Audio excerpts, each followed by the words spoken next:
stay. Showdowns are a Texas thing. The Texas Ravens have dominated. Georgia means titles. Not this title, my friend. SEC champ. And the battle for the conference crown. It's got a nice ring to it. This is about as good as it gets. Never. We don't fold under pressure. 8 overtime. We sink our teeth in. Touchdown on this play. And Georgia wins it. Take it over. Let's go. Hook 'em horns, baby. Tonight is our night. You dreaming, bro. Nah, not dreaming. We're all in this together, man. Let's go. Believing.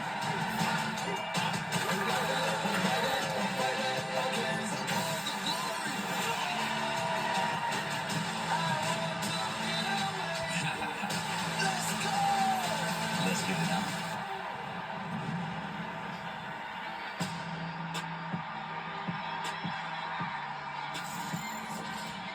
Hello, beautiful people. Welcome to the 2024 SEC Championship at the Mercedes-Benz Stadium in Atlanta, Georgia.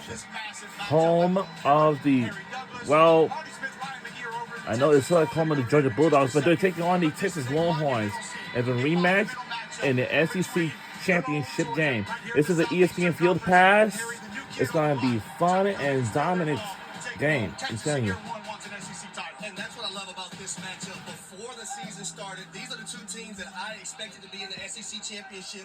Can Texas, in their first year in the SEC, be dominant in year one and show everyone that, guess what, we can play with the big boys too? Well, speaking of dominant, the Georgia Bulldogs were just that the first time these teams met. And I can tell you, walking around, talking to some of the Georgia assistants, listening to some of the Georgia players through warm-ups, physicality was the word that kept coming up.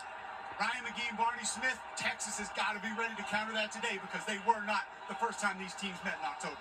No, they're not. And I'm fascinated, guys, by this idea of a rematch, right?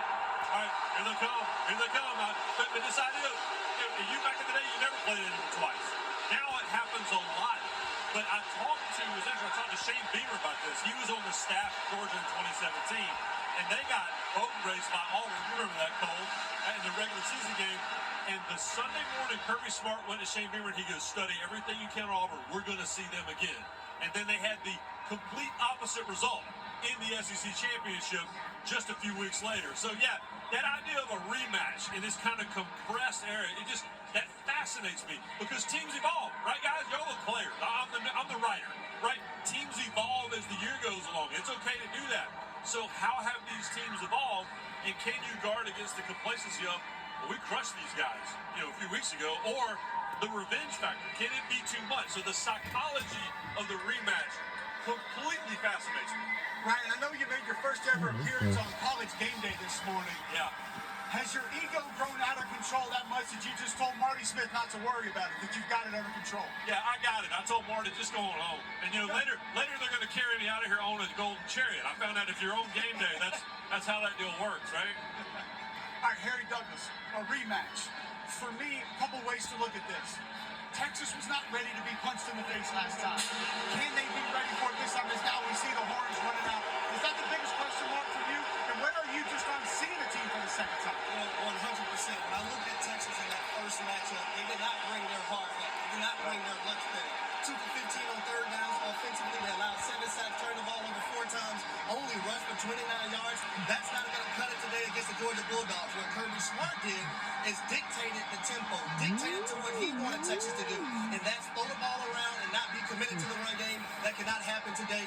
If Texas want an opportunity to win this game, they have to bring the fight and the punch to Georgia, not the other way around. Absolutely. You see Matthew McConaughey running out there with the Texas Longhorns.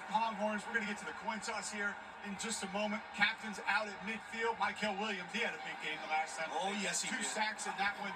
This is what I prefer to watch the Field Pass. I think I just lost my eyebrows. Like Megacast I Simulcast. was too close to those flash spots on the Texas tunnel. Those flames will get you.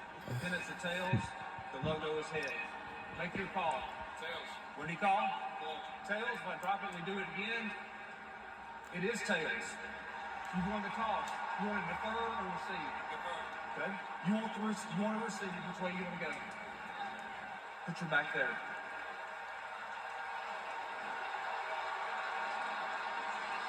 Georgia wins the toss and defers.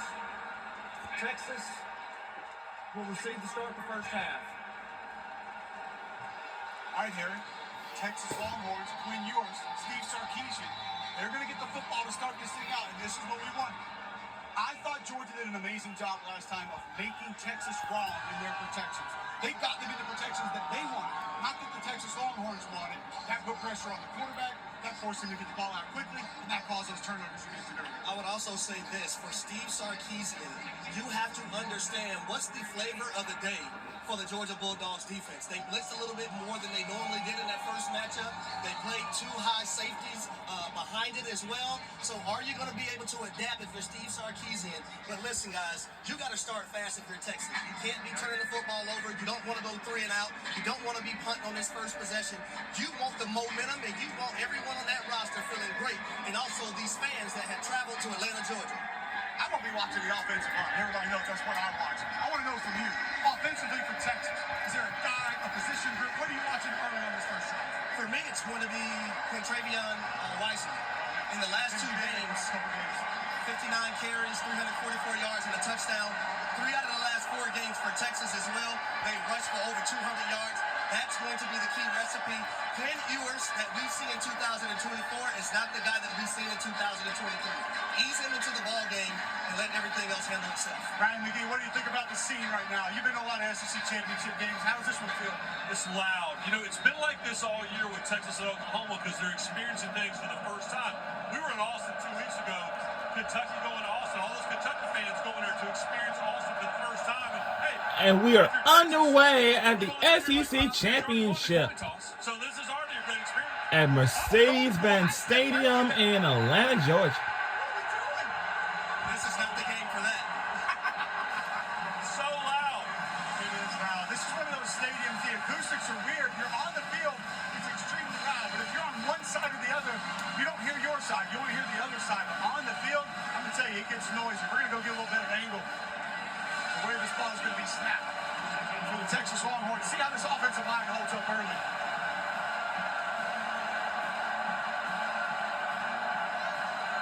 Oh, yeah.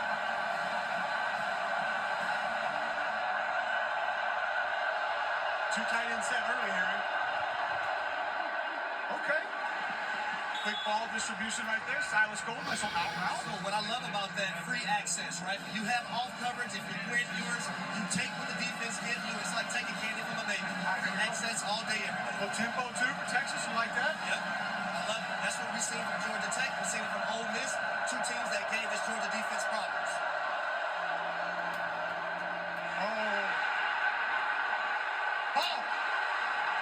Quinn Ewers, fumble recovery. I felt like that was a catch, and then a fumble off the tip. We got a lot happening here early in this ball game.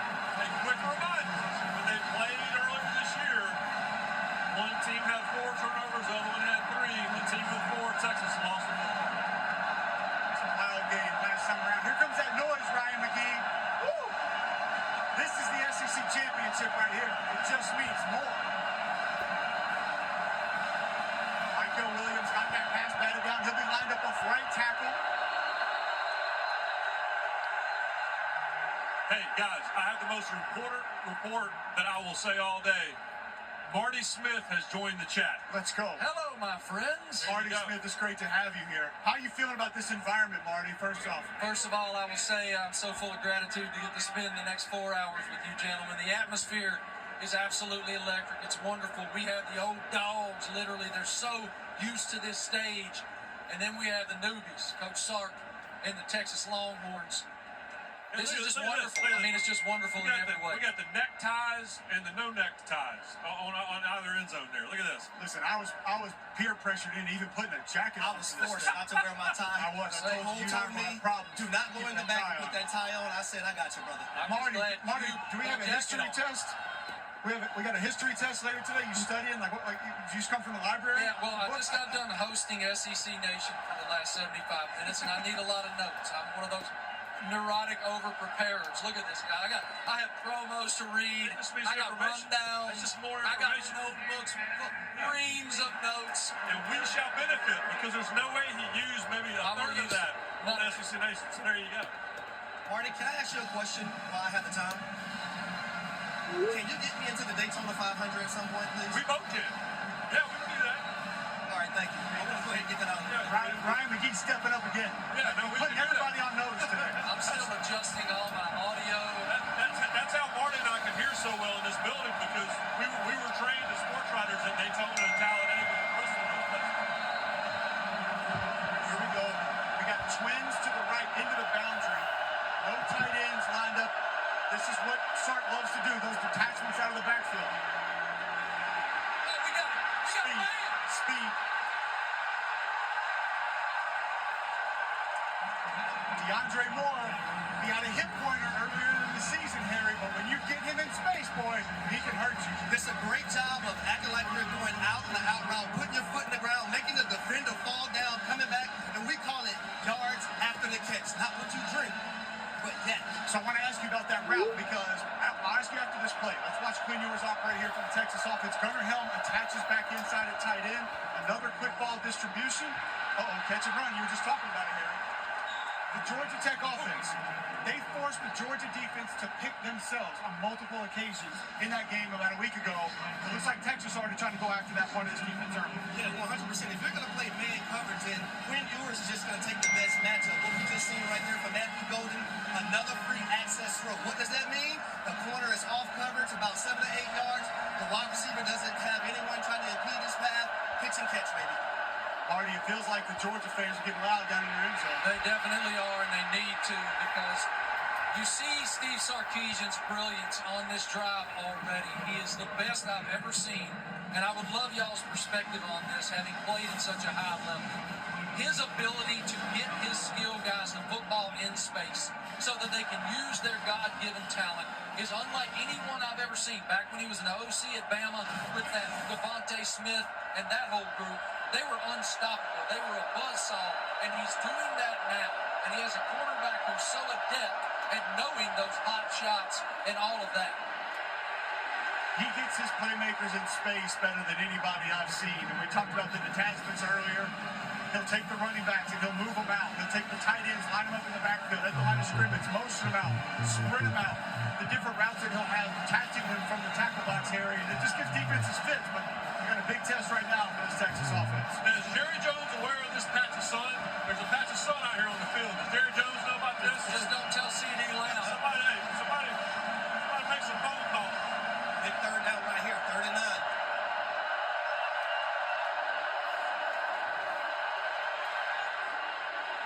He picked it.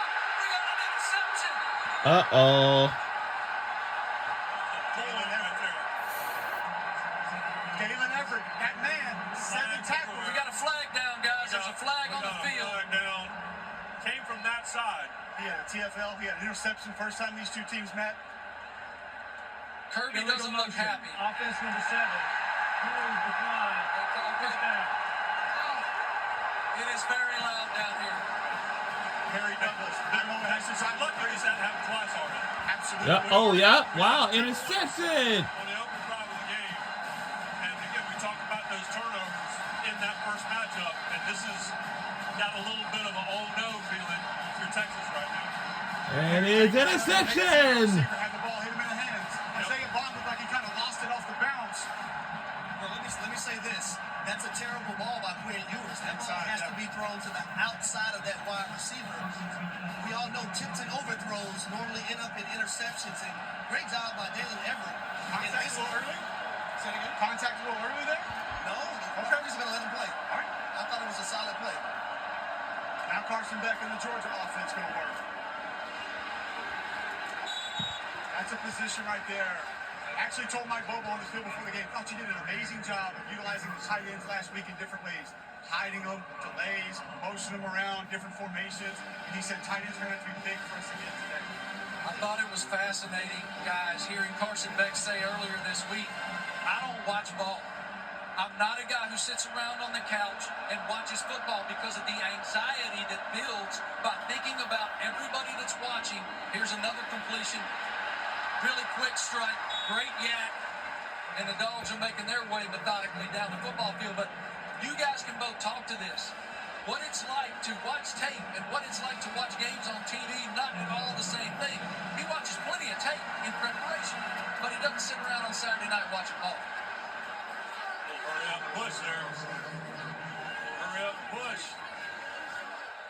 that a tush push? See if Carson Beck picks this up on the sneak from the Georgia Bulldogs. Marty, I think a lot of that is just this generation. They don't watch football the way that we used to watch it. I agree, but I think there's also an element. I remember interviewing Stetson Bennett a couple years ago when he was Georgia's quarterback, and all he wanted to ever do as a little boy was run out of the tunnel at Sanford Stadium and touch the grass. And then he becomes this movie. The guy was a movie. And he said, if I think about everybody that's watching, I'll short circuit. I have to worry about the next play every day. They watch their football. They don't watch any other football. They're not the coaches. You talk to these coaches and you're like, hey, did you see what happened to so-and-so? I didn't watch that. I was watching all. Timeout. Oh, delay. All right. Just a great job by the Texas defense. Hey, guys, I wonder, so Marty and I did a segment of SEC Nation with Shane Beamer. We also had Marty McGee. And something that he talked about was, at some point, like the adrenaline gets you through the start of the game. But at some point, you think about Georgia that played that ridiculously long 8 overtime game with Georgia Tech. And then you talk about Texas who played in the return of the Texas A&M game.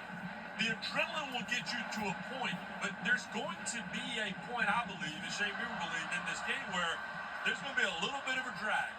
Because the question is, when does it come? I will tell you this. There are going to be ebbs and flows throughout a ball game. Don't let the highs get too high. Don't let the lows get too low. You want to stay even-keeled as much as possible. That's why it has to be about preparation and fall into your training. It's the most important thing in games like this. And with elite coaching staffs who understand big stages, they're not going to let their guys fall into those things. All right, we'll get to a break. Be back with more of the Field Pass for the SEC Championship. We'll be right back. Total Wireless,